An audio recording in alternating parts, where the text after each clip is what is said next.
Ciao tifosi del Napoli, lasciate un like al video e iscrivetevi al canale per rimanere sempre aggiornati sulle ultime notizie del Napoli. Forza Napoli sempre!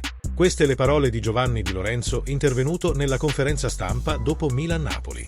Io e la squadra vogliamo dedicare la vittoria a Maradona e dare un abbraccio alla sua famiglia, perché domani è il suo compleanno.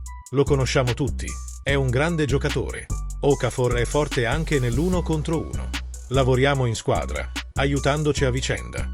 Antonio Conte è intervenuto ai microfoni di DAZN commentando il successo del Napoli a San Siro contro il Milan. Scudetto? Nessuno si nasconde. Vediamo con realismo cosa stiamo facendo quest'anno. Dopo 10 giornate accade qualcosa di incredibile ed inaspettato, nemmeno i più pazzi avrebbero previsto. Ma noi restiamo con i piedi per terra. Il vostro in generale mi hanno comunque dato delle responsabilità. Sappiamo qual è il nostro obiettivo, tornare in Europa. Ci sono 5 sesti squadre che hanno la nostra stessa idea. Conte prosegue. Sono orgoglioso che, nel giro di 4 mesi, siamo riusciti a creare un gruppo molto solido, dove pensiamo a noi stessi e non a me. Questo è uno dei migliori gruppi che abbia mai avuto.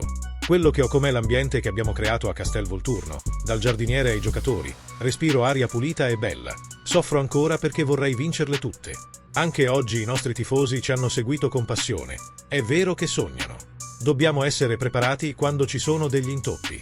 Vogliamo rendere i tifosi napoletani orgogliosi di questa squadra. Vincere a Napoli sarebbe incredibile. Ci siamo dati 3 anni. Stiamo ricostruendo qualcosa e abbiamo bisogno di tempo.